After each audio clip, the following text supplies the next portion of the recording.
Hello, welcome to VR Roundtable, episode 73, and shock horror, we've got a full cast this week. So my name's Gary and I'm joined by Anthony, Steve and Chris.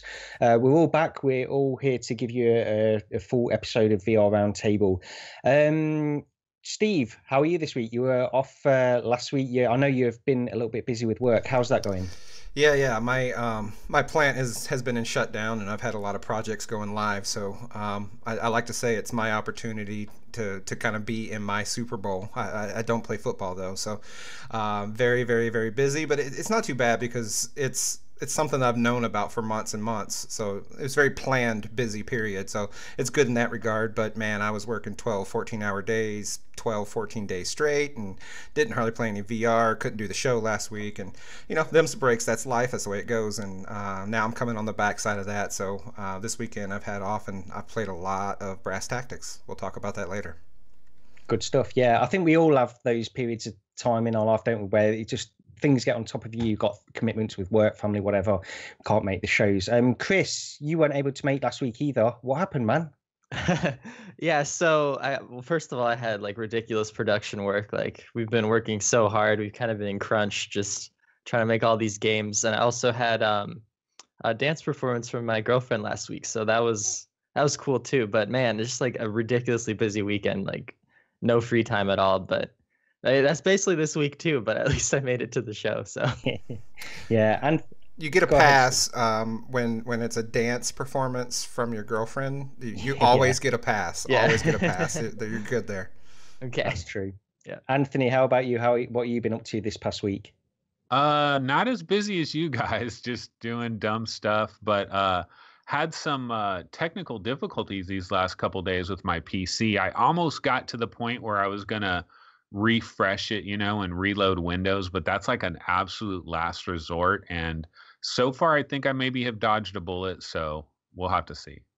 Yeah, I hope so. Yeah, you messaging us yesterday, I think it was, just saying you had a few problems, or Friday it might have been, just saying hopefully you can still make the show. So yeah, we're glad you made it, and hopefully you can get all these little problems sorted out. Okay, so let's get into some news, because we've actually got quite a busy news week this week, shockingly. So there's a few stories that we want to talk about. The first one, and this is to do with Magic Leap. We spoke about Magic Leap last week, and this was just to do with a little article where Magic Leap had posted a job description asking for somebody to be a director of store design.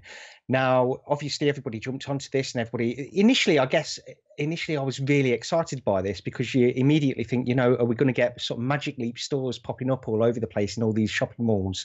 But with the wording of this job description, it really doesn't seem like that. It seems more focused on kind of pop-up stores, temporary demo stations and that kind of stuff, which all makes sense. We've seen all of this from Oculus and Vive. Over here, they set up pop-up stores or demo areas in current retail locations, and it makes perfect sense for Magic Leap to do this if they've got a piece of technology which seems as impressive as they're claiming, and by all accounts, a lot of people that have tried it also claim alongside them, then it makes perfect sense that they'd want to demo this in retail areas. Anthony, what do you think of this?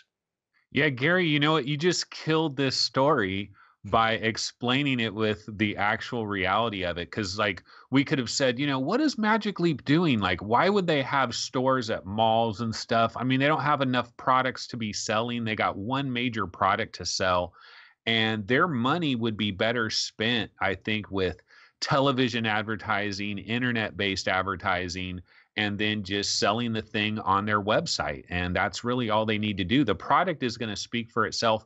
It's going to have a relatively small market to begin with. I'm personally predicting a $2,500 price, which that price is a huge segment of people out of it. It becomes a toy, basically, for people that have a lot of disposable income to be able to throw around. And so they don't really need to have much of a retail presence, but they obviously do want to get this thing out there where people can actually try it. So I imagine like they're going to go to like state fairs and stuff this summer. They're probably, they're going to have, maybe they'll create like a bus that they take places and they drop it off somewhere and they give people a demo of Magic Leap. It's going to be that type of thing, I'd have to imagine. What did you think though, Anthony, when you first saw this news story? Did you think, we're going to see like Apple stores everywhere, we're going to see Magic Leap? Because that was the first thing that came to my mind, actually. And then when you think about it a little bit more and you look into it, you realize this isn't probably going to be the case. Yeah, that's what I mean. Initially, I thought, like, really? Like, why? They don't have, like, to me, it makes more sense if they were in Best Buy, they had a deal with Best Buy, just like PSVR, or maybe they did a deal with like the Sharper Image or something like that, because it would be cool to be inside malls where you could have demos where average people could see it. But I mean, that's really what they have to do. They just have to get it out there into the public conscience. If they could have demos at movie theaters, that might be a good idea too, So they just need to get it out in front of the public is what they need to do. Yeah. Chris, obviously, if one of these demo stations sets up or one of these pop-up stores sets up near to you, presumably you'll be sort of first in line with this kind of stuff. What do you think? Yeah, definitely. Like back when the Snapchat spectacles were all big, I drove 5.5 hours with some friends just to go buy them in New York City. So like, I think pop-up shops are a great idea. Like it was just one pop-up shop. It was the only one in the whole US. So I'm like, I gotta go. So, I mean, if it's related to VR or AR, then it just makes it that much more important for me to go to it. But I think, yeah, pop-up shops are a great idea. They could do something like Snapchat did where they had this moving vending machine where you can buy them, or just something cool that kind of shows how limited it is, since they don't have maybe the production yet or whatever. But yeah, I really hope that they can do this sooner rather than later so we can start to get some hands-on, because that'll just build the hype ridiculously. Absolutely, yeah. Steve, what about you? What do you think of this? When you first saw the news story, was it something that excited you? Not really. Like it's. I think the big takeaway, at least in my mind, is that we know Magic Leap. We're questioning whether how awesome of a product it could be. On one hand, we're hearing reports that the Fove is small, that in a lot of ways it's not all that different than HoloLens. Yet on the opposite hand, we have people just throwing money at them like money grows on trees. So maybe it is something magical. So them having a storefront, I think, is telling that they believe they have something magical, or they believe that they have a great product and they're willing to make an investment and spend money, spend resources that they have plenty of to invest into retail. Posting the job for the director of store design, I think it could signal that they're still a couple years away from really having any retail space. I don't think it means that they're making lease deals or anything, next month to start opening stores a week later. I could be wrong. It's purely speculation, of course, but I think it's interesting because they're going retail, and ultimately that's what's driving this is retail is important. We know that the PSVR demos at Best Buy was a big deal. We know that the Rift, it didn't have as many demos. The Vive could be demoed at Microsoft stores, which weren't, at least in my part of the country, there's not that many of them. So if Magic Leap can insert themselves and have a strong retail presence, it may go a long way. Put it this way, we all believe that AR and VR are good products. We just got to get people to try it, right? That's the magic sauce. Get people to try it, and other people will become believers too. So this is an important step for that. So I'm curious for that, and we'll see how it goes. Yeah. Just as well, talking about the amount of funding that Magic Leap has got, there is another story that broke not too long before we began recording this show, saying that Magic Leap are in talks for a $400 million investment from a Saudi fund as well. They're just getting ridiculous amounts of funding from all of this stuff. And, why do they even need funding at this point? Like, you would think they would just want to hold on to the ownership stakes that they already have. I don't even know why they would seek more funding. But you know what Steve said? Like, there has been some talk about the field of view being basically the same as HoloLens. If that is true, what are people so freaking hyped over? Because if that's true, like, I thought the field of view was like 65 degrees or something like that. If it's really like 40, Like, why are people so hyped? Like, I is their think holograms just look so much better? I mean, I don't Well, know what it is. it could be content too, right? Like I've used a HoloLens and I haven't used it extensively, and the field of view is very very narrow, as we all know. But I also used it in a situation where there wasn't much utility. I was just looking at objects that were placed on a table, you know, digital objects that were created and placed on a table. If they have some wow software, you know, and like you guys talked about last week, where Shaquille was seeing Kobe play on a digital cord or whatever, like if they have magic sauce utility, even with a limited FOV, I think that can convince people, because it's all in the content. We know this with VR. VR is awesome, but it's all in the content. I think there's a difference as well in terms of what celebrities and people behind the scenes, the investors, have seen from Magic Leap and what this first product will be. What they're seeing behind the scenes, I don't think this is really close to what they originally had planned as their first product, but it's the first product that they can get out there in a reasonable amount of time. I don't know if you guys remember a few months ago where they had this story about Magic Leap having problems miniaturizing their technology in order to get it into the form factor that they required. And they said around that time there was another news story saying that they are going to they're sort of reformatting their original launch to give it a more HoloLens kind of launch for this first product.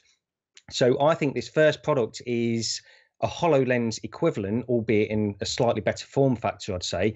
But that's not to say that the underlying technology behind all of this stuff is probably a lot more impressive than we're currently giving it credit for.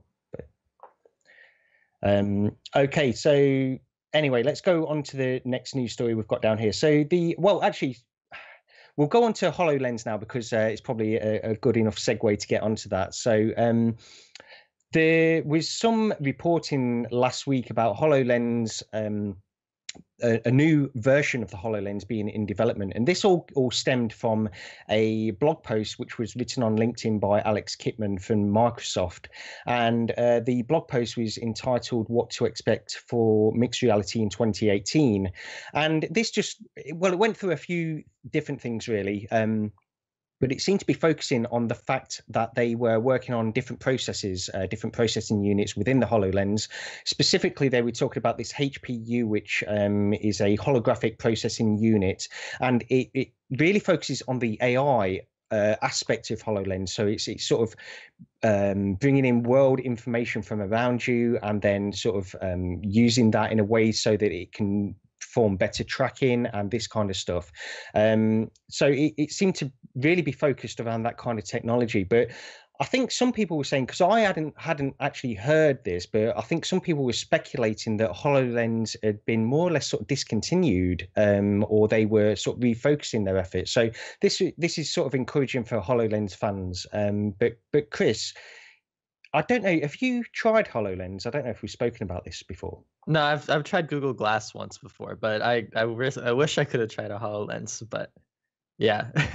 Yeah, so with regards to this, you know, I mean, we all saw the original HoloLens and the headset is quite large, and everybody speaks about what Anthony was talking about, the original field of view. It's probably one of the most disappointing things when you first get into a HoloLens. The field of view is very small, and I think a lot of people were hoping in the next version of the HoloLens, the field of view will be wider and more appropriate for that kind of device, whereas this seems to be focusing more on a different aspect of what in order to make HoloLens that next step better in terms of better understanding the world around it, and then focusing in those areas. What do you think of that? Yeah, it's weird. I don't know. Like I do self-driving car stuff, and like that's all AI. You know, like trying to figure out where the stop signs are, and it's just kind of a neural network that figures out how to drive. You don't code anything. You just have thousands of hours of video you put in there, and suddenly it knows how to drive. Basically, is how AI works, or how it theoretically should work. Obviously, it's not that easy, but I mean, I guess, you know, this would mean like it can see the door better and like know this is this, you know, company or whatever when you're walking down the street. I guess that makes sense. You know, we've seen Google do some of this AI type of stuff before on their phones or whatever, but I don't really see how that will get the adoption rate any higher or really change the utility of it too much. Like as long as the field of view is the same, and it sounds like most of the things are the same other than this AI component, it's kind of just like a sprinkled on thing that in the future could be really cool, but probably for now is going to be really basic and probably not that accurate. So we'll see, I guess. Yeah, I guess that's why they're focusing on the AI aspect of things, because this is really the underlying thing behind the technology that will make it most impressive to mainstream users. Even if the field of view is still small, if it can better understand your surroundings and better communicate things to the user, then I guess that's valuable. It's just the initial thing of this field of view being quite small. Anthony, what do you think? Yeah, I mean, as far as AI is concerned, that interview that Roni Abovitz had with Adam Silver when they were talking about Magic Leap, he was talking about AI, and he was talking about how this headset senses all around you. And I think part of that has to do with when they put whatever they're putting into your view, for it to really take on this 3D look and for you to be able to focus on it in the right kind of way. I think it needs to really understand the space and the lighting that it's taking place in. And I think that's where the AI is a huge part of it. And Alex Kipman, he was saying, this is the year of the mixed reality cloud. This is the year the mixed reality cloud becomes real. In this whole little blog post that he had there. And it was basically, it's like, Microsoft has been talking about this cloud stuff for so long. Yeah, I mean, do you guys remember the Crackdown thing? How the cloud was going to make Crackdown this incredible experience? And I just wonder if there will ever be a day when I'm like, wow, the cloud is actually a real thing, because I haven't seen it so far. Yeah. Steve, what do you think of this? I mean, I don't know if you read the article in its entirety, but the fact that they're focusing on the AI aspect, which is probably more important than we probably give it credit for, rather than kind of expanding the field of view and that kind of stuff that people often complain about with the HoloLens. Well, I think, like, if it goes back to what I said a couple minutes ago with Magic Leap, if we look at the hardware and what the hardware can do, and that's important, but with hardware you got to have a good purpose, a good utility, whether it be gaming or whether it be some utility out in enterprise or in the workforce or something like that. So if they're making this investment here, then yeah, it might make it a really good device. I'm playing sort of a trailer type video for it now on the recording, and someone's fixing a pipe while they have the instructions kind of layered in a pipe under their bathroom sink. That's the kind of thing that can really be useful. Now, I question, how we're going to have someone to create all that content.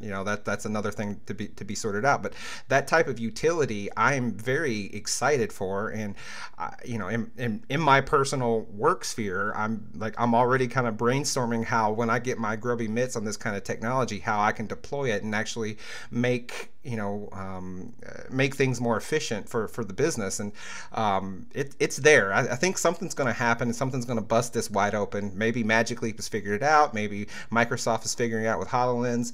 But I think something's going to crack it open, and I don't think it's going to be gaming. Oh, no, definitely not. I think you're right there. And also, I don't know if anybody saw this thing. You just reminded me of, in terms of applications, where they had some of these HoloLenses that were built into hard hats for people to take onto construction sites and to view various areas as they would be when the construction is finished. All of this stuff, it's really, really valuable, I guess. And you don't think of, at least I don't think of a lot of the applications that everything possible with HoloLens and this AR thing until it gets presented to me by somebody far more intelligent, really. But yeah. Well, I've been on, like, where with work, we'll be building a plant or building something, right? And I'm bringing contractors in, I'm bringing people in, or maybe it's my boss, and I'm saying, look, imagine this over here and this over here, and the product's going to go this way. It's manufacturing. And if I had a device like HoloLens, and big part, because I can afford the HoloLens for work, work will pay for that. What I don't have is someone to make all of that content, right? Like, if I had that, and I had these people walking around and they could see exactly what we wanted to build, as opposed to just looking at blueprints on a piece of paper and having to visualize it as we walk the property, that would be pretty damn powerful. And I would love to see it, and I think I'm going to at some point. Yeah, hope so. Okay, the next news story we've got is Qualcomm. So this is the VRDK now. They had this VRDK headset, which was a reference design based on their 835 Snapdragon processors. And a few headsets have actually incorporated this. You've got the Vive Focus, the Lenovo Mirage Solo, and also the Pico Neo as well. They all use this base reference design from Qualcomm in order to manufacture their own headsets and change a few things, you know. But what we heard last week is the fact that Qualcomm have now introduced a new updated reference design in incorporating their updated processor, so the Snapdragon 845, which gives a 30% boost in graphics performance and also efficiency as well. Power efficiency is much better. But I think a lot of people when they were looking at this, they were talking about the fact that this includes eye tracking with foveated rendering, which is pretty valuable in terms of standalone HMDs because it will drastically reduce the amount of processing power required in order to do these fantastic scenes with high-end graphics. The other couple of points on this headset, this reference design, now some of these reports actually are a little bit conflicting, but there was reports that the resolution of this can support, in this reference design, can support resolutions up to 2000 by 2000 pixels per eye, and also these screens are capable of up to 120 hertz. So I guess, you know, if they're using that kind of spec, foveated rendering is very important in order to get the performance that they need out of that. But it was an interesting news story anyway, and you know, I guess time will tell the kind of products that we'll see from third-party manufacturers based on this reference design. Anthony, what do you think of this? Well, you know what? I mean, Qualcomm, the one thing that you got to give them is they have, like, their Snapdragon processors are really capable processors. And what they've done here is they've found a combination of power, of the power of the graphics chip in addition to the power consumption, and that's where they're finding a good balance. So I like what they're doing with these mobile designs. And as far as like foveated rendering is concerned, I'm glad that we're actually going to have like a legitimate headset out there that people are going to be aware of and that they can buy in mass quantities. It's actually going to feature foveated rendering. That is exciting. 120 frames. You know, do you guys remember back to Gabe Newell when he was sitting at that table? This was that one interview that they had. They talked about the 3 Valve games, and Gabe was talking about how in 2018 there's going to be wireless headsets with, you know, wireless built in, and he also talked about like really high frame rates. I think at one point he mentioned 200 frames a second and stuff like that. So we're eventually going to start getting to these higher frames. But the thing I go back to is on PlayStation VR, I believe there are 2 games that support 120 frames. There's this game called Chorix. It's a real-time strategy game. And then Jeff Minter's game Polybius by Lamasoft. I believe that's 120 frames native as well. But the thing is, I've played Polybius. I haven't played Chorix, but I notice zero difference between it and any other game. But you would think there would be maybe less eye strain. And, you know, because one of the things that we deal with in VR is we play a game for an hour, we come out of it and we're kind of drained. Imagine when the frame rate is so incredibly high that you come out of it and you're not drained anymore. That would be pretty huge. With regards to the 120 hertz, there are, like you say, there are those couple of games on PSVR. What you do notice, Apex Construct, for example, a game that we'll talk about a little bit later on, when that's being rendered at 60 hertz and then it's being interpolated up to 120 hertz for the PSVR headset, you do notice very similar artifacts to what you get on the Oculus Rift with ASW, where you get like a kind of blurring effect on the hands. When you move the hands around in front of you, you get this blurring effect. And if it's running at native 120 hertz, you won't get that and that kind of stuff. But I don't notice, because Sony are so strict in terms of PSVR and in terms of what they require devs to do, the performance they require devs to get out there, there's no real problems in terms of performance, even though you get this artifacting from the way they're rendering the scenes. But yeah, 120 hertz. And go ahead. You know, one other thing is The Verge. I believe it was The Verge, when they were reporting on this reference design, they had two screens of a resolution of 1024 by 1152. And so I don't know if this design is capable of 2000 by 2000, but this actual headset doesn't feature that. It might be 1024 by 1152, two screens of that resolution rather than 2000 by 2000, which is actually a step down from where we are right now with Oculus and Vive. Yeah. Steve, with this, we've mentioned a few times in the past, you and I, about sort of standalone headsets and our interest in them. What do you think of this latest version from Qualcomm? I haven't studied it too close. Like it's mostly just iterative. I screwed that up. But basically, it's just an iteration, right? Like they're naturally they're going to progress. Naturally, they're going to find ways to be more efficient or cram more silicon into the same space, improve power. So what this looks like is just basically that, right? Like it's an improvement. So I don't have much else to say. No, I think as well with this, because a lot of the reference designs from the 835, they had these headsets will have 6 degrees of freedom with the headsets, but they don't really point to the controllers. And we know that some of these ones that the 835 version of VRDK was based upon, like the Vive Focus, the Mirage Solo, they're all using 3 degrees of freedom controllers, whereas the headset itself is 6 degrees of freedom. I'm more interested to see where they go in terms of like Santa Cruz equivalents in order to get controllers, and maybe this is possible as well. Maybe I'm missing something in this story, but Chris, do you have any thoughts on this standalone headset, this updated version? I think it's just cool that eye tracking is definitely coming, because like once it's in a reference design, then it'll be picked up by something like the Vive Focus or the whatever the other one was, I don't know, Lenovo, the Mirage, Mirage, yeah. But it's just good. Like once it's in a reference design, that means the industry's been working on eye tracking. They're working on implementing it, and then it'll come out into products later. So that's exciting to me. And I was just gonna touch on like the 120 hertz thing. I think once like we have games that all render natively at 120 hertz, the artifacts will just keep getting less and less noticeable. So like once the screens are capable, we can maybe render at 120, upscale to like 1000 or something, and like you won't really see the artifacts. So that'll be cool. Just once, I think there's going to be like this special number that you're not going to notice artifacts anymore because the time between frames will be so little. So that'll be exciting to see. I don't know how that really relates to this. But I thought that number was 90.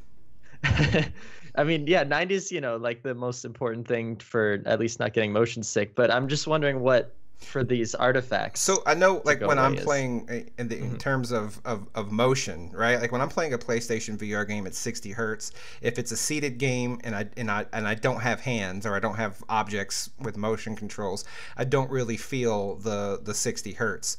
The two games that you mentioned, Chorix and Polybius, both of those are games. They're gamepad games. I haven't played Chorix, but I'm pretty sure in neither game do you actually have hands, so you can't wave your hand back and forth and see that motion blur.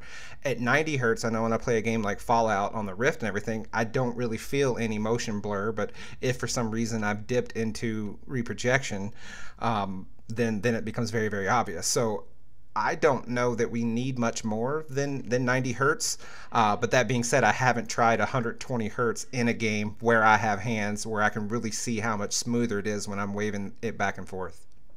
Yeah, I want the 200 hertz like Gabe was talking about, because I want to see what that looks like. Yeah, you probably take that headset off and there's no different. Like you feel natural. Like it's. I was just going to say the same thing, because that's when he was talking about that. I think he was talking about 200 hertz. They said they're working on these kind of displays behind the scenes, or working with partners on these kinds of displays. And I wonder what the difference is. If there's like there's got to be a fantastic difference in order for them to continue to pursue high refresh rates and this kind of stuff, especially in VR where motion is so important. And maybe it could make a big difference for people that suffer from motion sickness in these things. There might be other things behind the scenes that we don't know about, but yeah. But that's going to compete. That's going to compete with fidelity, right? Like that's the thing. More hertz, more horsepower. You can. I'm sure on a Rift we could play a game at 150, 180 hertz. A very simple looking game that isn't very taxing. Maybe a game like Kin or something. You're muted, Anthony. Wouldn't the Rift have to be able to like hardware support that. Like, I Well, don't think yeah, it could. well, yes. yeah, I'm just speaking from graphical horsepower that we have. Yeah, you can't just go and play a game now, even though you have the headroom to do so. But I've lost my train of thought. I don't know where I was going Well, with that one point. thing I actually let me pick up off of that, Steve, because this is like completely out of left field, but I just want to mention one thing along those lines. Like, imagine if we went back and said, you know what? Let's forget about having fancy graphics and let's create stick people. Okay, like literally stick people, but have them move at 1,000 frames per second or something like that. You know what I mean? And then you view that, and yeah, it's freaking stick people, but it looks like real life because it's like, let's go back to the basics, get it moving just incredibly smooth, and then build on top of that. But nobody wants to do that. We're I too think spoiled. I think it's to do as well. It's just the technology. We take things for granted in terms of display technology. We think just keep pushing these higher refresh rate screens out, but it's not as simple as that. And I'm sure if they had the opportunity, they would experiment with that kind of stuff. Get these ultra high refresh rate screens and just try it with very simplistic graphics and see the effect of that. But these screens are not easy to come by. And what we're going to remember, like with the Rift and the Vive, they were adapting mobile phone screens really originally in order to make these devices. So they weren't really designed for VR in mind, but they adapted them in order to utilize it in that way. So we're stuck in that, and that actually goes back to what you were talking about, Anthony. What Gabe Newell was saying in terms of these screens, where they were adapting them for mobile phones, and now they're starting to realize that VR focused screens and VR focused applications might warrant sort of more investment in those kinds of screens. Okay, so let's get on to the next one. So, okay, this is to do with Facebook F8. Now, what it was originally, this was a tweet from Hugo Bauer. It generated a little bit of interest. Now, F8 is Facebook's developer conference, which takes place on May the 1st and May the 2nd. And he tweeted out that F8 registration is officially open. We can't wait to show you all the awesome things we've been working on, especially AR and VR. So that generated a little bit of hype behind this. But then I think there was another tweet as well. So I've got the tweet in front of me. This is somebody else from Facebook. Anthony, what's this guy's name? I've not got it here. This guy is Andrew Bosworth, and he looks like he's a bodyguard if you've seen pictures of this guy, but he's actually like the head of Facebook virtual reality products and services or something like that. He's a right-hand guy for Zuckerberg. Yeah. So his tweet then after Hugo Bauer's tweet was under 70 days to go until our biggest F8 to date, where we'll share the biggest AR VR news from Facebook to date. So I guess the hype train's on this one for F8 at the beginning of May, because we're hoping to see some pretty big announcements from them based on these few tweets. They're not trying to hide under the hype, I guess, with this one. Chris, what do you think of this one then? I mean, I don't know. Like, the only thing I could speculate is I know that a lot of people on Reddit have been talking about how the Santa Cruz like prototypes or whatever are starting to get in the developers' hands. So it could somehow be related to that. But this tweet points to being something completely different. So that's the weird part about it, is this sounds like it's something completely different, like completely insane. So, and plus, it mentions AR, and Santa Cruz isn't really AR. So that's weird. I mean, I have no idea. Like, I feel like Oculus has been very clear about what they've been doing, and they usually save announcements for their own conference. So this must be like a Facebook specific thing, probably. Like, I don't know if Oculus would want to announce a product at F8, but maybe they would. It's going to be crazy. I don't know. Yeah, and that's a good point about because it does mention this AR, and both of these tweets mention AR, which is probably one of the most interesting points. That's what I picked up on. They exactly mention AR/VR, and it was very deliberate. And both of those tweets arrived the same exact day. And I'm thinking, this is not accidental that both of these tweets have AR/VR. And so if it was like the Santa Cruz product, if they were officially going to unveil the Santa Cruz as like a final product that is going to be coming out maybe either later this year or spring 2019. And so that is their big announcement. Why would both tweets specifically have that AR on the front of it? I feel like this is an AR announcement, and I'm scared literally that they're going to introduce an actual AR product, because I don't know. I think it's a bad idea. Now, I could see Zuckerberg on one side of the coin where he's looking at HoloLens, he's looking at Magic Leap, he's looking at Meta 2 and Avogant and all that. And in the long run, Facebook could believe that AR is really where we're going long term, and he might feel like we're letting these people get ahead of us. We can't do that. We need to have a product. And if they throw another product in the mix, oh my God, I think that's kind of crazy. Yeah, Steve, what do you think? These two tweets, what could they possibly mean? What do you think? If I had to put money on it, I would just say maybe a date with Santa Cruz, but there's no AR component, so it was kind of with a similar train of thought that Chris had. So honestly, I don't know. Like, I don't know what they're really working on AR wise.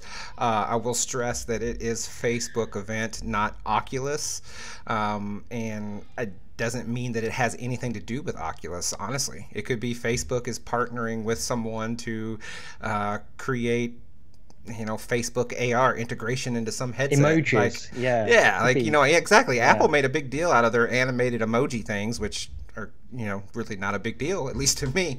And Right. you know, so what people perceive as being huge news may not really be huge news to us. So I don't know. Like, I'm hoping it is as awesome as they're trying to make it sound, but I got a stinking suspicion it won't be. It could be like the ground. I don't know. It could be just like the AR VR Facebook is complete, or like they have a demo of that, or something software related, because it feels like all the hardware stuff should be announced at Oculus Connect. Like, I don't know. Yeah, I feel like it could be some massive software like platform or massive research project that actually happened of like converting Facebook or like figuring out how to make a social network in VR.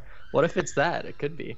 Facebook has purchased Magic Leap. That's what it is. It is surprising, though, that these two tweets, I mean, they must have known the reaction that these tweets were going to get before they did it. So it's surprising if there's nothing more than, say, Facebook emojis or something like that in terms of AR in the mobile application. I can't see it being that, because they do mention VR as well in this. So there's got to be something underlying here. But just on the Santa Cruz, because that's a product that I'm really excited about. But there was something that I saw. I've not got this on the list, but there was something I saw on the subreddit where last week, or maybe possibly the week before, where they were talking about the Oculus Go, and on the Oculus website they've taken off the fact that it's coming out in early 2018. So do any of you guys think this means anything, or can we still expect it sort of within the next month or two? What do you think, Anthony? Breaking news. I haven't heard about this. Controversy. No, I don't know. Who knows? So on the Oculus website, it still says arriving early 2018, but like other places where they mention it, it just says 2018. So I'm not gonna buy it just yet, but I know some places have switched to say 2018, but still on the Oculus website it says early 2018. But they gotta hurry up. Yeah. Oh, sorry, I didn't realize that. I just sort of read this post on Reddit, so yeah, sorry if I got my information slightly wrong there. But yeah, it's because I think part of it is the fact that we've not heard any updates from Oculus Go or anything like that, other than them being sent out to developers. So hopefully it's still within the next few weeks. We'll hear something anyway. Okay, so well, let's get on to this next. We've got a little discussion here. Now, this is to do with the fact that Oculus removed Bullet Train, which is, I think it was the sort of the precursor to Robo Recall. Yeah, made by Epic. Yeah, that's right. Yeah, so this is sort of a short demo. I think we've all played it on the Oculus Rift as well. But they removed this demo from a conservative political action conference earlier this week, due to, well, obviously they're trying to be sensitive to current issues that are going on around the world and that kind of stuff. But what this point comes back to is various members of sort of political parties have said that they are putting some kind of blame on video games and violent video games for what's happening in society and this kind of stuff. Let me go over to somebody else. I'm struggling here. Well, Steve, you are our resident European here, so yeah, you probably don't follow it quite as close. But basically, and I don't know what the CPAC, Conservative Political Action Conference. I guess it means it has something to do with the Conservative Party, the Republicans. So I'm not sure why they felt so compelled to take a gun and bullet-based experience away from that particular event, because it was probably okay there. That being said, right now, the climate here in the States, and we don't really get into politics, and I'm not trying to take it there in any way, but the climate here in the States there's a lot of discussion around gun control, the horrible tragedy that happened at the school in Florida, all this stuff going on, these mass shootings are quite disgusting. But Chris notwithstanding, we're in our mid-30s or older, and it seems like over our entire lives, video games have been blamed for things. Anything bad that happens, with the youth, oh, video games. I remember when I was a kid, oh, video games. Well, with this recent event,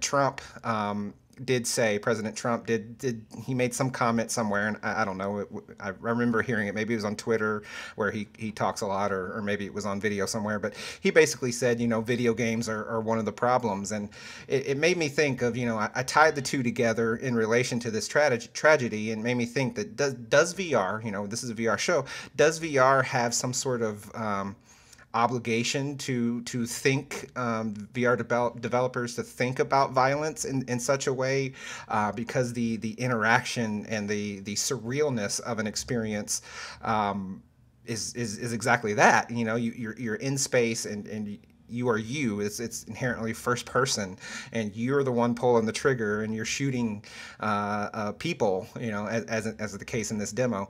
So what are your guys' thoughts? Is there really anything there, or is it just more of the same old developers should make content that people enjoy? Anybody? Anthony? Well, I'm not actually, I didn't hear all the stuff you were just saying right there, because I was looking up. There is a reason that this thing blew up and this became a big deal. And this guy, Sean Morrow, he tweeted out that, here's his tweet. It says, Facebook is at CPAC and they have a VR shooting game. It's just it's almost like he's like saying, look, Facebook is at this place, and guess what? They brought a murder simulator with them in the midst of all this like Trump stuff and video games. So that's why it's hilarious that it's just the way that is titled. It made it look really bad. It makes it look like Facebook deliberately brought a murder simulator, as what was that one guy back in the days that always used to be against video gaming, and he called everything, like he called Grand Theft Auto murder simulators. There used to be this one lawyer guy, I forget who he was, but he really had it in for video games. And so Sean Morrow, he tweeted this out. Facebook is at CPAC and they have a VR shooting game. Like that was their goal, to bring this shooting game. It just happened to be a demo that is among a whole bunch of other demos, and it was just the randomness of everything going on politically. But as far as what you're saying, Steve, does VR have a responsibility with this? I actually see, the thing is, I'm of two minds, because if we go back in history, you look at comic books, you look at everything, there's always been something that has come out, like hardcore rock and roll music, satanic stuff, and then rap music is doing this type of stuff. There's always something. There's always a scapegoat that is causing young people's minds to be corrupted. And you could go back to the 1800s, and there was something then that was doing it. You could go back to freaking Egypt, and there was something that was corrupting people's minds, because everybody always has that. Well, I know at some point people thought Elvis was perverse. Because he shook his hips. The way he shaked his hips was just unreal. They couldn't deal with it. But the thing is like with VR, though, the problem with VR is we're not there yet. So I don't think we have to worry yet. But with VR, we eventually are going to get closer and closer to simulating reality. And I've already been in certain VR games where I have a knife and I can go up to somebody, sneak up somebody, and freaking do this move. And it's different when you're holding a controller and you hit a couple of buttons and you do that. That's a lot different than like creeping up on somebody, you know, and freaking doing the real freaking Navy SEAL move. So it's like, I don't know. We're going to be in some interesting times, to be sure. I think the article itself that was referencing this, which was a news story on the BBC website, and I think that's sort of inflammatory itself, because the way they portrayed this game is you're in VR, you're in a train station, you have a gun, and you're shooting people. That's sort of on its surface very accurate, but that sort of implies that you're just shooting members of the public in a train station. That's not what this is. It's a militarized version of a train station. You're shooting an enemy, and it's the context of it is completely wrong. So I think they were trying to get some kind of reaction from this anyway. But yeah, I mean, I agree. I think there's always been things that are being blamed for violence, although overall, I think I've heard that generally society is getting less violent as we move on. But there's obviously certain circumstances which contradict that. And I think we have to make rules based on what general like people are capable of. So we'll have societal rules where we assume people are generally good, and most gamers are generally good people. They have empathy. They're not the kind of people that will flip out. They have self-control. So we have to make rules based on that kind of stuff. There are always going to be outliers and one-offs that will just do a tremendous amount of damage because they have the capacity to do so. So I think there's all these things to take into account. I don't know whether Gary, let me tell you, you should run for office, buddy. You're doing a great job. But Chris, go ahead. Okay, no. I was just gonna say at my college, it's like a gaming college, and we're all like get bummed out every time the video gaming industry gets blamed for all this stuff. But I mean, I think that we're starting to get to the point, like you said, Anthony, if VR gets too real, that you're actually gonna have to start considering what you're making and be like, maybe I can't publish this. So that's just a weird thing to think, because coming into this discussion, I didn't think I would ever consider that point, but at a certain point, VR could do psychological damage. So that's kind of a weird angle to look at. We're not there yet. I don't think we'll be there for like many years. The real problem is like 99.999% of us are okay, but there's these oddballs that are out there, and if they get exposed to the wrong thing, see, way back in the 1700s, the same thing happened. And the oddball might have got exposed to the wrong thing, and then he went on a killing spree with a freaking battle axe and killed like 5 people. But see, now we have these freaking semi-automatic rifles. That's the problem. So yeah. I think as well, we can't sort of say that, because there are games out there that I think are not necessarily in the best taste. There was that game that caused a lot of controversy a few years ago where you basically are just going around and shooting members of the public in this game, and that's the aim of the game. The problem I have is that a lot of these politicians that comment on games, how they call them murder simulators and this kind of stuff, they've got no knowledge behind the games, because they're not that. That's not the aim of the game, and they're taking everything out of context. But yeah, well, I think anyway. it's what they do is they need to appeal to emotion, because that's how you convince people to take action. Appeal to an emotion which contains some inherent level of irrationality, and get people to kind of turn their brains off a little bit, turn their hearts and their emotions, ratchet that way up, and then go out and take action. So that's part of the political process. I think the game you were referring to, Gary, may have been one of the later Call of Duty games. There was an airport sequence where you do go in and shoot civilians at an airport. I remember playing that sequence, but I'm also a grown, responsible, adult that can separate fiction from reality. And to me, it all harkens back. I never actually answered my own question, but it all harkens back to I don't know how much I dig the rating system, but to parenting, right? Like I'm not going to put my 5-year-old in Fallout 4 and let them run up and take out a bunch of raiders with heads splattering all over the place. But when the kids are 18, they're an adult then, I guess, but when they're older, and I know as a parent that they can handle that, and they can separate that fiction from reality, then is it really a problem? Because to say that VR has some responsibility that other mediums have, doesn't seem quite right. No, no. Okay, well, actually, before we get onto games, Steve and I just want to have a very quick discussion on VR cover. Now, this has been around for so long, VR covers. I've been hearing about these things since pretty much just a couple of months after I got my HTC Vive back in 2016. But we were sent a few VR covers, so we just want to have a quick talk about this. Steve, actually, I'll go over to you first because I believe you purchased a VR cover before we were actually sent a few to try out anyway. What do you think? So I purchased the VR cover on my HTC Vive very, very early on, and I'm a different use case because of glasses, but the original HTC Vive, it's foam.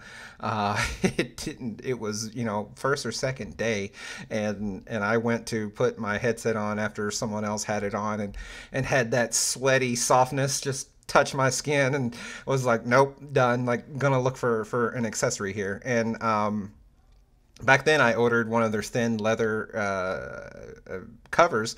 It's not really a cover. It replaced the foam on the Vive, and it pinched on my glasses, and I actually cut a small slit in it, pulled some of the foam out in the temple areas, and then it stayed on my Vive until I sold it earlier this year, or late last year. So I never really looked into one for the Rift because I thought the Rift foam did better at that. That and VR is older in my house now, so the odds of me sticking it on my face after someone has sweated into it are way down than when they were when I first got my Vive. So I never really felt very compelled to fix that issue. But VR Cover did reach out to us and they're like, hey, we'd like to send you some so you guys can talk about it. In which case I said yes. So they sent me the red interface. I actually requested the red interface because I thought it looked pretty good, and I'm a big IU fan. Whose color is red. So that was great. So I've been playing it now for I don't know, 2-3 weeks, and I quite like it. It is leather, and there are thin interfaces that it feels a little bit thinner than the stock. There's a thick one as well, and then they sent us a couple of the velour interfaces as well, and I've really kind of narrowed in on the thin leather interface, and it's just that it's not that much to say about it other than it's a sanitary, you can wipe it down, it can get wet, you can dry it off, so if someone does sweat on it, you don't feel gross after you wipe it down and stick it on your face. So it's a good product. I will say though, the one thing I would change is if I had to do it all over again, I think I would have gotten a black interface, because the red, this room that I'm in, it can be quite bright, and the red in my periphery, if it's a very dark scene or a transition where it's complete darkness, I'll see the red glowing a little bit on the sides of my view, and it's a little bit distracting. Also, and I have them here, so it might be hard to show on camera, but on the stock Rift one, there's foam down around the nose piece, whereas on the VR cover interface, there is no foam right here in this nose piece, and that does let in a little more light bleed for me. Now, if you got a different size nose, maybe you like it missing the foam there because it gives more space for your nose. But other than that, I like it, and I'm going to look about maybe taking the foam off of my stock one and putting it in around the nose piece and securing that there. And I think it's a good product, and it serves a purpose. Yeah, it's pretty good. We were sent these, and it comes in this really pretty good box. I hope this box isn't adding too much to the value of these things, because it's not really necessary to provide it in such good packaging. But yeah, I think there's not a lot to say. I like it. I think it's good. It's helped with comfort in certain things when I'm playing. I've got the red, the red. What's it called? The facial interface, isn't it? Yeah. So yeah, exactly the same as you. You get a little bit of red glowing as well around certain experiences. I've sort of settled in on this thin leather version as well, that fits on there, and it's good. But yeah, I think I'm glad I was sent it. I don't know, because I never really had a great deal of interest in VR covers, in all honesty. But they reached out to us, so I accepted it. And I don't know whether I would pay the money to get this, because I think I was okay with the standard Rift sort of facial interface and the phone that was on there. But for certain people, I can see, especially in longer play sessions, because that's when I've noticed the biggest difference. For me, I'm generally playing sort of 30 minutes to an hour at the most at a time. So I don't really have a problem with comfort, but this does help a little bit, I suppose. So yeah. I was gonna ask, like, if it's better if you prefer it over the existing Rift one, but I same as you, Steve, I got one for the Vive early on, just because like the sweat grossed me out, and like that thin leather thing is really great. So like I think if you have a Vive, it's almost like a must-have to have one of those type of covers. But it sounds like I didn't actually get one, but it sounds like for Rift it's a little bit less of an improvement. But I think for Vive it's still like important to have. Yeah, because in general the Vive is less, no, the stock Vive, and I never bought a deluxe audio strap, but the stock Vive, it puts a lot of pressure on your face. And so if you're watching the show and you have a Vive, like I without question recommend picking this up. It very much improved the experience. And if you're sharing a Vive or a Rift, I definitely recommend the VR cover. If you're kind of solo on your Rift, you can do without it. But as Gary mentioned, and as I allude to, it's still an improvement, and it's worth having if you don't mind dropping the coin on the accessory. And I have heard, though, Gary, you might want to give it a try. Some people talk about on Reddit where they took the red interface and took a Sharpie marker and filled it in on the inside, so it was still red on the outside, but it helped block some of that red bleed. Yeah, that might help. Okay, well, we've got a few games to talk about this week. So, Anthony, I'll go over to you first. Why don't you talk a little bit about Apex Construct? I know a few of us have played this one. Yeah, so I've been playing Apex Construct for a while. I'm pretty deep into the game, actually. I think I'm pretty close to the end at this point. And man, it's a hard game for me to like come up with some type of final conclusion about. Like, there's a lot of things I like about it, and then there's a lot of, actually it has a lot more stuff that I don't like about it, but for some reason I'm strangely compelled to continue to want to play it.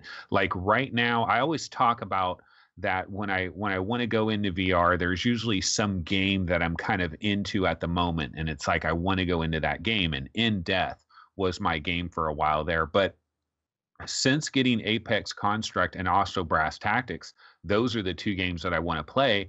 And so even though I have a ton of complaints about Apex Construct, I still find myself wanting to play it. So there's definitely some good there. But the number one thing that I've struggled with, though, as far as that game, is controls. And so they're trying to do a lot. The developer Fast Travel Games, they're really ambitious with this. They're almost it's almost like it's a room scale game on PlayStation VR, even though PSVR doesn't have room scale capabilities. Now, the problem with that is you have to make sure that you are set up in front of your camera. You're a good distance away from your camera. You have your camera at the right level and all that type of thing. And if you get all that squared away, then you'll be in a pretty good situation. But the problem I discovered with this game is snap turning is really weird in this game. What you have to do is you have to hit the triangle button on your right move controller, and you have to flick your wrist in a very specific way to be able to do snap turning. And so what I've discovered recently is if you just hit the triangle button, it does a 180-degree flip. And so if I'm facing this direction, I hit the triangle button, boom, I'm facing that direction. And what I've found is almost if I deliberately look at a spot that is 180 degrees from where I'm really trying to go and then hit the triangle button, that seems to work better for me than doing regular snap turning. And so the snap turning, that's been an issue, because the reason it's such an issue with PSVR is you have to basically stand in one spot. If you start turning around and get caught up in the room scale aspect of the game, and you think you're on a Vive or a Rift and you start turning around, you're going to get yourself screwed up. You got to stay in front. And that's why snap turning is so critical. And Skyrim, you just hit the button and it snaps and it works perfectly. I don't know why this game is so finicky with that. But in terms of the actual real game itself, it's got an intricate story. They're really trying to do something with this story, and it has there's a little bit of a BioShock feel, because you're in this place that something has gone wrong and humanity isn't there anymore. And so it kind of reminds me just a little wee bit of BioShock. And then, you're dealing with the story and stuff. I mean, I'm having a good time with it. Why don't we go ahead and kick it over to Steve and see what he has to say about it? I'm very mixed on this game. I like what they're doing. I like the look of it. I like the story that you were alluding to there. I didn't really get the BioShock vibe, but BioShock is one of my favorite. Well, I take it it's my favorite game all time. I really will pick something apart that compares to BioShock. So we won't go into that. But you know. I fight the controls honestly, and I agree with what you said, and I think Gary, you maybe mentioned it offline, or maybe you just said it a couple minutes ago as well, is that it feels like a room scale game that has been like brute forced onto PlayStation VR, and I can't escape that. Every time I play this game, I feel it. Like I feel that like the game is in part battling the controls, and that's something that I really can't stand. That's why, even with Skyrim, which I would say does better with the motion controls and the standing room scale light aspect than this game does, I kind of just play Skyrim with a gamepad, because then I'm just focused on the game. I'm not focused on how do I operate that lever, how do I get over there to the wall to put the little battery pack thing in. Like part of the game is just figuring out how to go over to the wall and do something, and that just kind of really bugs me. And this game is really really rich with those sorts of issues. If I set it aside and just kind of take the control aspect out, I think it's a great game. I don't know that it's quite worth the $29.99, but I've only maybe spent an hour and a half to 2 hours with it, so maybe when I'm done, I'll feel differently. One other thing that I thought is unique, and Anthony, maybe you can answer it, is early on you start using keyboards, and you go up to a computer like in the old school DOS days, where you hit a very basic command where you'll type in, I forgot what it is now, but you can list out the programs with a command line, and then you run the program, and that's how information and the story is in a lot of ways disseminated to you in this game. After maybe about an hour of that, like there's too much of it, and again, with the kind of lackluster PlayStation VR room scale, I find like I'm pressed up against a keyboard, and I'm trying to hit the keys to type in what I want, and then the environment will push me back a little bit, or something will move, and it's I'm fighting controls, and I shouldn't. I just want to play the damn game, right? And so that's really my take here. I like what they're doing. It's not a bad game. It's worth looking into, especially on sale for PlayStation VR. But I really think this is going to shine better on the HTC Vive and the Oculus Rift. I think what we're saying there, Steve, about the keyboard interaction, that kind of stuff, especially, to me, I honestly think this game must have been designed with Rift and Vive in mind, and then they sort of transferred it over to PSVR, and they've done an okay job. It's not a bad game at all, but the controls, I agree with what you were saying about the controls there. There's the keyboard issue, which it's okay. It's not like terrible, but it's still a slight inconvenience whenever you've got to go up to one of these keyboards and know you've got to do something on this keyboard this terminal in order to get through the next door. It's just it's a little bit annoying, and also the fact. Go ahead, Steve. I was going to say, it actually stopped me from taking in some of the story. You get to a part where you're in this world, and there, like Anthony said, there are no humans. You're trying to figure out what has clearly happened, and you're learning a lot of the story through these computer terminals. But there's also this voice. He calls himself Father. But it's spelled Fathr, I think. There's no E in it. And then there's Mother, and apparently they must have had a divorce or something, something because they don't seem to be on good terms with each other. And so you get to this one critical part where you hear mother for the first time, and there's this computer terminal, and there's a lot to take in, and I just didn't do it because I don't feel like typing crap into the terminal. Like that's not a good way to go about things. Like if I don't want to do it, and I'm a very story narrative driven consumer, like I want that in my games, and if I don't feel compelled to get more of the story because of the typing and the control mechanic, then it's kind of like it's gone too far.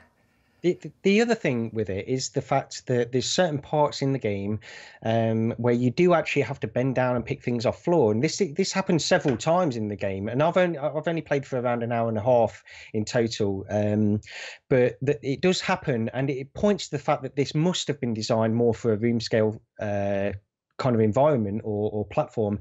And because I spoke to Anthony about this behind the scenes, and I was saying I was struggling with the controls and tracking, and it's partly my own fault. I hadn't positioned the PSVR camera correctly, so when I played it again, I positioned it higher up, and I got it positioned okay. Even then, I was in a position where I've played with Skyrim before and it worked perfectly. Even then, when I'm having to bend down and pick things up off the floor, there's one point in particular that I really struggled with, where I had to pick up one of those battery pack things when it gets sent over to you on a platform, and I was really struggling to pick it up off the floor. You have to almost do it quickly in order for it to recognize that you've gone down and then picked it up again.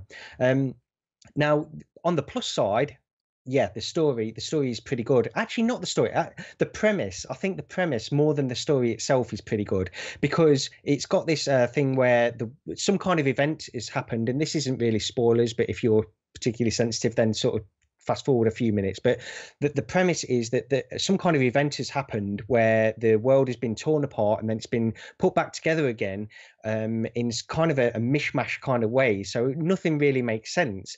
And the premise of that is actually quite interesting. You want to know why that happened and what happened to cause that kind of stuff. And I like that. And the story itself, as it goes through, is pretty interesting. It keeps you wanting to know what happened to cause this event. So the story is very good. The graphics are also pretty good. They're very simplistic, but they work well in the way that those types of graphics do in VR. They're just sort of simple graphics. It really reminded me of Eagle Flight. It almost looks like it's in the same world as Eagle Flight. Did you play that game, Gary? I've not yet. No, it's on my list actually. I do want to try that one. Yeah, Steve, you know what? Like the trees are exactly like Eagle Flight in this game. And it is very colorful. That's the one thing we can say for it. It's colorful. And one other little point I did want to make about this game, because I've actually talked about this game 2 different times on my other show. And there's one thing I've completely failed to mention anytime I've ever talked about this. And it's one of the best things about it. When you actually get into combat with these robots, what they do is they'll shoot a missile at you, or they'll shoot their fire at you, and you can just dodge with your head, and it works really good, because what you do is like they'll flash their light like they're going to shoot at you, and you just leave your head over here. You know that they're going to shoot at you, and then you just time your dodge. And so you have a shield, like you hit your left trigger button, activates your shield. You let go of your trigger, you can use it as a bow. But then if you want to bring up your shield, you hit left trigger. But you also have the dodging mechanic too. And the dodging actually works really well. And when I was doing a lot of the dodging, it just added a lot more immersion to that world to me. But I mean, what we've talked about here, really, you guys have complained more about PSVR's shortcomings than anything that like fast travel has done wrong here. It's really, you guys are really like frustrated with, like, if you never owned an Oculus Rift or an HTC Vive, you'd be like, oh, this game is awesome, I'm loving it. Right. You're absolutely right. And I agree with you. Like, I think, and when this game does come to PC VR next month, it looks like it has about a 30-day exclusivity window. It's going to play a lot better. All these complaints are going to go away. But yes, it is the PlayStation limitations, but some of it is unnecessary. Maybe I haven't gotten far enough in the game, but some of the face buttons on the controller are not used. I think maybe circle. Like, why can't that be the snap turn? I will say though, I haven't. I don't fight the snap turning like you do. It's still cumbersome because I have to think, okay, I need to snap turn twice and then walk forward, you know, It's whatever. like the impatient. It's like the impatient. It works in a very similar way to the impatient. But when you guys hit the snap turn, it works every time because see, for me, usually what it does is see if you just hit the triangle button without doing anything, it does the 180-degree flip, right? And then to do the snap turn, you're supposed to hit the triangle button and flick your wrist at the same time simultaneously. And if I do it just perfectly, it does it. But if I do it just a tiny bit wrong, it does the 180 thing. You guys don't notice that? You know, it's one of those things that it's just worked for me from the get-go, so I haven't mentally thought about it too much, but I think you press and hold the snap turn button and then flick your wrist. Don't try to time it and do it together. So just, I think, is it triangle that engages it? So triangle the snap turn, and then while holding it, flick your wrist. So if you want to do two back-to-back, snap, snap. I think it's on the release. Yeah, on the release, if you hold it down and then release, then you'll do a 180. If you hold it down and do the snap. Can you catch a bass too? No. It's almost like a fishing game or something. But yeah, I mean, I don't know. I still think this game does have some redeeming qualities, but yeah, it will be better on Vive and Rift for sure. Do you know one other thing I was going to say though, a lot of people have complained about the snap turning on Reddit, and the developers saying that is their number one. They're going to try to fix that to make it just a standard button press, just like a Skyrim type thing. Yeah, that's what I think they should have done from the get-go, even though I haven't felt like I've battled the snap turning. One thing as well, I was expecting this game to be far more combat focused than it actually turns out to be, and I don't necessarily think that's a bad thing. I actually quite like that about it. But yeah, it's just something to keep in mind. When I saw the trailer for this, it looked very combat focused, and it's more sort of doing these various puzzles with parts of it being combat. And it actually reminded me in some ways of that game Vertigo. Do you remember Vertigo? It reminds me a lot of Vertigo, but the only thing what this game has on Vertigo is all the voice work. Like Vertigo didn't have any voice work, but they're very similar to each other. Like it almost seems like from a similar developer or something. Yeah, just in terms of like the snippets of combat, and then the rest of it is sort of puzzle based. And you know, I actually feel very similar about this game as I did about Vertigo. I think it's a good game. I'm just struggling really to get into it at this point, but I'll try and stick with it anyway. Yeah, it also feels a little bit to me like the Gallery. Not necessarily in the exact same vibe, but the type of game that it is it's more exploration and interaction than it is combat. So yeah, like if you can imagine the Gallery, if it had a very light bow and arrow mechanic, that's how this game would come across in a way. At least the far as I've gotten. The story's kind of like the Gallery too. Like look at your left hand. Like just look at your left hand. It's similar to the other hand too. Yeah, I don't want to be hard. Like I feel like I was very, very negative on the game because I am battling the controls, but that just happens to be something that I, as a person, am sort of fixated on and sensitive to. And it's also why I play games with gamepads sometimes. So, you know, if I set that aside, like I really kind of my last comment with it is I want to say that it's a good game and it's worth looking into. It's not a piece of crap, even if I've sort of made it sound that way. It is a good game. It's worth looking into. My recommendation is to pick it up on a sale if you're on PlayStation, because you know there are the issues that I described, but there are a lot of positive things. The inventory system's good, the graphics are good, the story's good. It's just the controls that need a little bit of work. So wait for a sale, and I say pick it up, and then I'm sure we'll talk about it next month when it comes out on PC VR.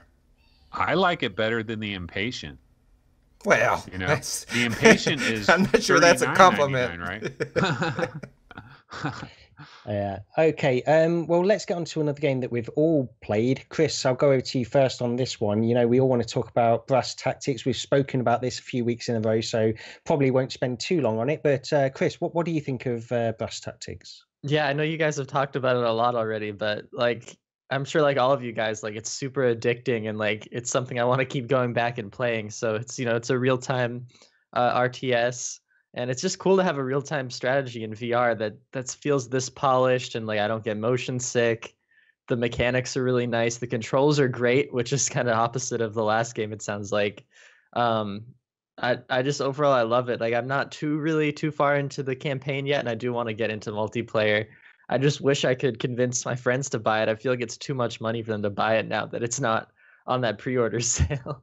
That pre-order deal was nice. Yeah, $25 and now boom, $40. It is a big jump. it's crazy. But I mean, at least there is the arena game, so I can at least play that with my friends, I guess. But it's really good. It has a lot of, I mean, I guess it doesn't really have too much depth to it, but for me, it has depth to it just because I don't play a lot of real-time strategy games. Like, this is the first one I've ever really gotten into. You know, I've played Civ here and there, which is kind of like that. It's more turn-based, but yeah, I love it. I think you guys have played a lot more of it than me, though, so you can talk about it more.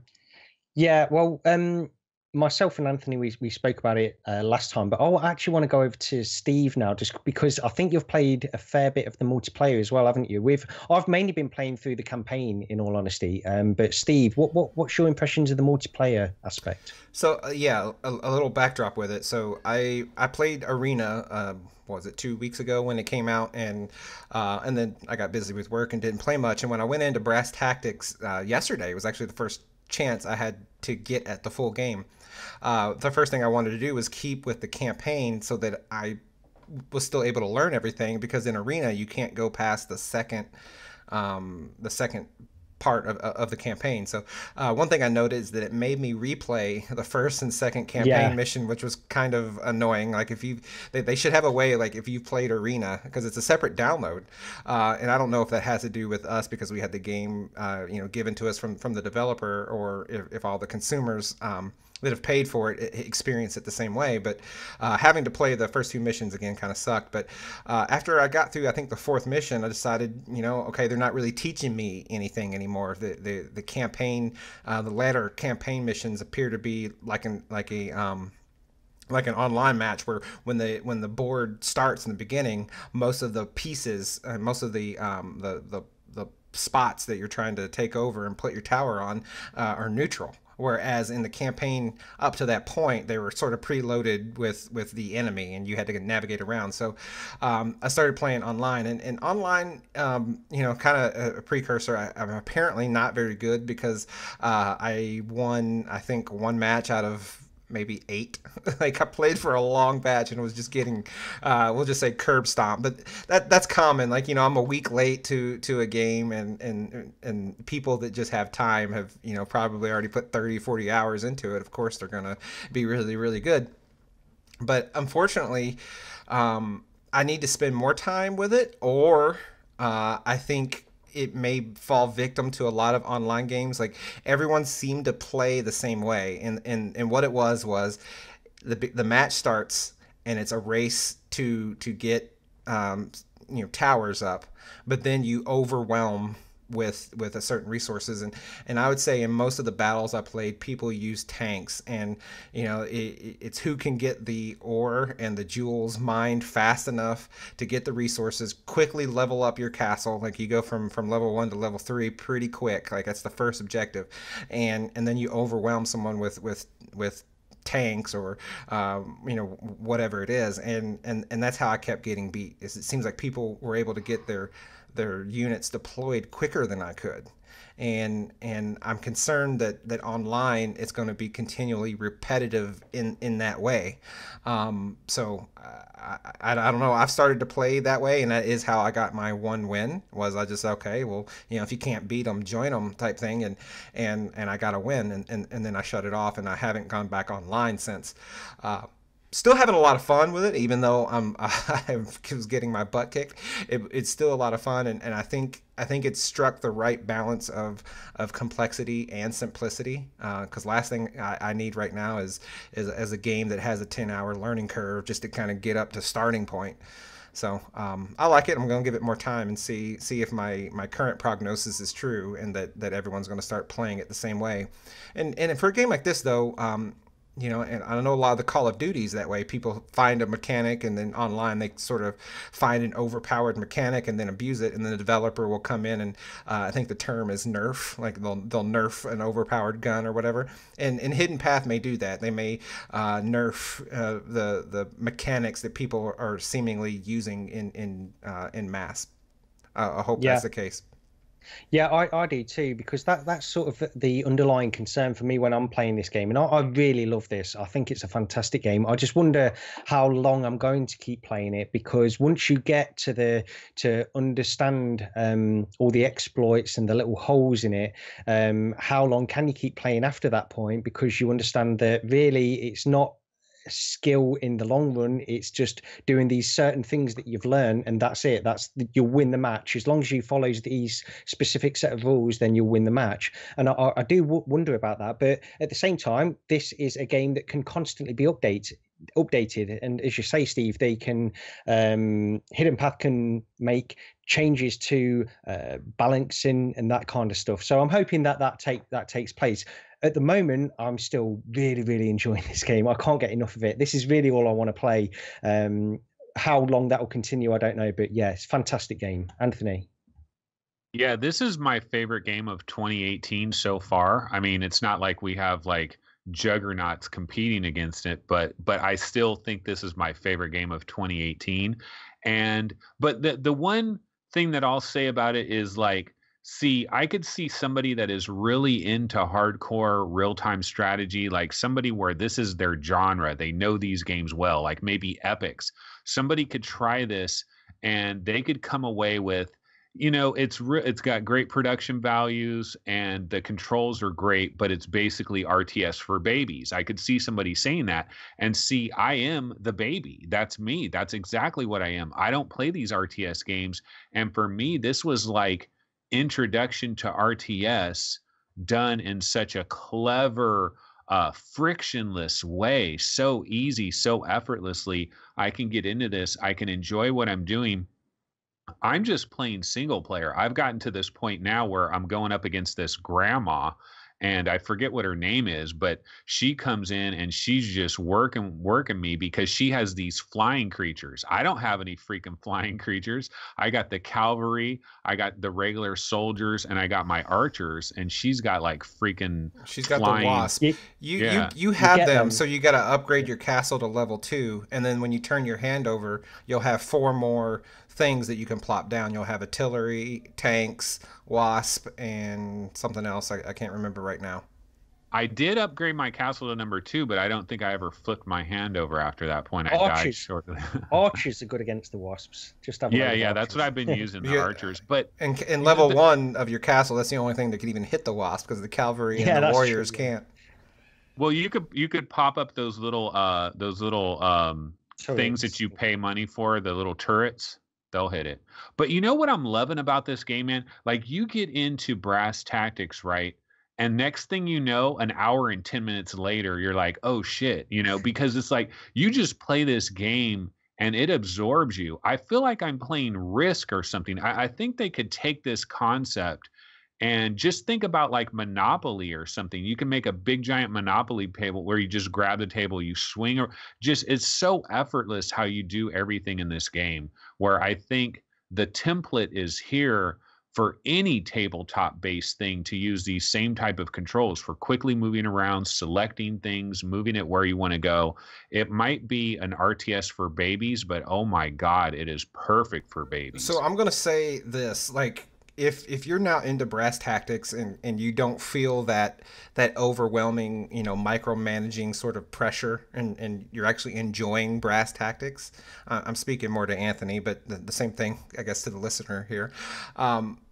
Give Tethered another crack, because like if you only are really interested in playing the campaign, Tethered, progresses from level to level. There are 13 levels, I think, in Tethered, and there is no online component, so there's never that kind of pressure. I think you might, in this new light, I think you might retroactively go back and appreciate Tethered. The problem I got into with Tethered, though, is like, I was enjoying Tethered in the beginning. I enjoy all these games in the beginning. What happens is they start stacking more and more things on top of you, where you're juggling like 13 different things. And that's where I get to the point where this no longer becomes fun for me. I haven't experienced that in brass tactics yet. Like, The only thing that goes on in brass tactics though is like you're setting up this big fight over here, and then all of a sudden you get attacked way over on the other side, and you're like, oh shit. So you scramble, you grab the table, you slide way over, and you're like in a panic. And then it's like, oh my God, I can't get any of my guys over here fast enough. I can't make a new unit fast enough. They just took over my tower. But it's incredible fun. You know what's fun? I will spend 45 minutes battling one of these characters that they made for me with voice work and stuff. I end up dying, and I had a great time. Like, I died, but I had a great time still. So the I don't know if we even mentioned it, and most people know, but the one guy is voiced by the actor that is Lord Peter Baelish on Game of Thrones, and then the lady, I think the grandma that you're fighting that has the wasp and she keeps saying buzz buzz. I don't know her name, but she's in a lot of stuff. I want to strangle her. Like she's got that kind of real scratchy kind of voice, especially for a woman. I know, like I can picture her face because she was in like a season of 24. Like Judi Dench or something. Almost like Dame Judi Dench or something. The voice. Yeah. When I was online yesterday, I played when I did played a lot online. I played for 3 hours, and to your point, like I didn't realize it. I came downstairs and it was like 9 o'clock at night, and everyone had eaten dinner. Like, and I just kind of played through dinner, which was kind of a wrong thing to do if you for your family. But I didn't realize it because these matches, they go by fast, but in reality they don't go by fast. They're like 30 minutes at least, if not more. It's got the timer up, hasn't it? And I sometimes, exactly right, you look up at that timer and you think that can't be accurate. That can't be how long I've been playing this match. But yeah, exactly the same. Yesterday I was playing against that woman, the grandma, kind of the buzz woman, for about 40 minutes. I thought I'd been in there for about 10 minutes, to be honest. And I thought I was doing really well, and then all of a sudden it just all went pear-shaped. Did you beat that battle, Gary? No, not yet. So no, I played that battle for like an hour, and really, so she has these towers that are up in the trees that kick the wasp out. They're on nodes that you can't get to, and I wasn't noticing that. Like once you realize that she has these special nodes that you can't get to and you can take them out, the battle's pretty easy. But it's at that point that the game opened up for me, and it was during that battle that I realized the rest of the advanced mechanics. It gets a little bit deeper than rock paper scissors with the warriors, archers, cavalry. You start getting the tanks, the artillery, and then when you get to level 3, and for 40 jewels you can plop down a titan, which is this giant robot like thing that with a big sledgehammer that has a lot of strength and a lot of health, and it doesn't create a tower. You plop him down, you spend 40 jewels, he eventually wakes up and goes walking where you command him, and then the node is sitting there empty, and you can plop another one of those down or build your tower. But anyways, it gets a little more complex than I think we were initially thinking in when playing Arena. It does get layers. It does give you little clues as well. From what you were saying there, Steve, on that match that I was struggling with, you do get little clues because they do say things like, I'm paraphrasing, but they sort of say, attack the wasps, attack the wasp towers, because that's the key to winning this map, basically. So yeah, I was struggling with that, but there's so many things going on in my head at the same time that I didn't really pay attention to that. All the voice work is really good in this game. Like every single person you end up working with has high quality voice work. And the other thing is like, you guys know the intro to Game of Thrones, like, when Game of Thrones is first starting up and they show like the little castles, and so this kind of looks like that a little bit. Like it kind of has that Game of Thrones look. Yeah. Okay, well, we stayed on that a little bit longer than I thought we would. But anyway, let's get on to the last game we've got down here this week. And this is one we've already discussed in the past. But Steve, I think you've got some impressions of Kin. Yeah, so I put it on the list because it's what I played, right? Like it's what have you been playing this week, and maybe something we've already talked about, and I at least didn't put Fallout on the list because I also played that too. But Kin is a game you guys got to in an episode that I missed, and I didn't have a chance to play it when you guys were playing it and talking about it, and I got to it this week, and I was really impressed with it, but I'm also a fan of third-party platform games in VR. I'm in that sort of minority, the weirdo that likes games that aren't inherently first-person, and really enjoyed my time with Ken. I think I played it for about an hour, kind of like Brass Tactics, and without really realizing it. And it's $15. I'm not going to talk about it too much unless you guys want to get into more of the details. Because it's a platformer. It's pretty straightforward. But it's $15. It's really polished, really colorful. Looks good, even though it's a bit blocky looking, and there's not a lot of detail on the little character that you're moving around. It still somehow looks really good while also being simplistic, and it gets my certain recommendation without question if you're into platformers. Yeah, it's pretty good. I've only played a very limited amount of it, so I can't comment too much, but yeah, I did enjoy what I've played. Anthony, I know you've played a lot of it. Yeah, I feel bad because that was my #1 jam, and then I got into In Death, and In Death became my and I've left In Death too. That game is waiting for me as well. And then right now it's all Apex and Brass Tactics. That's like, when this show is over, I want to go against that grandma again, try to finally put her in her place, and I want to go back to Apex I always say Apex Predator. I'm thinking of this movie Chronicle, which is one of the best freaking movies of like the last 10 years. If you haven't seen Chronicle, it is freaking awesome. Is that the Vin Diesel? Is that like Vin Diesel, like Chronicles of Riddick? Or no. Okay. You recommended that to me ages ago, and I checked it out. It is a really good film, actually. I don't know if I'd ever even heard of it, but it's like a superhero film, but not a superhero film. It's not a traditional superhero film, and it's a superhero film where it's actually freaking believable. That's the crazy thing about it. But Michael B. Jordan is like one of the background characters in that movie, but I don't know who the main two stars are. But it is really good movie. But yeah, Apex Construct, still playing that.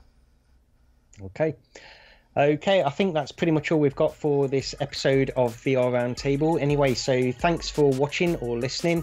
Do all the usual things, like, comment, and give us a review on iTunes. That's always appreciated. And I guess, we'll see you next week. This has been episode 73 of VR Roundtable. We'll see you next time. Bye. Bye.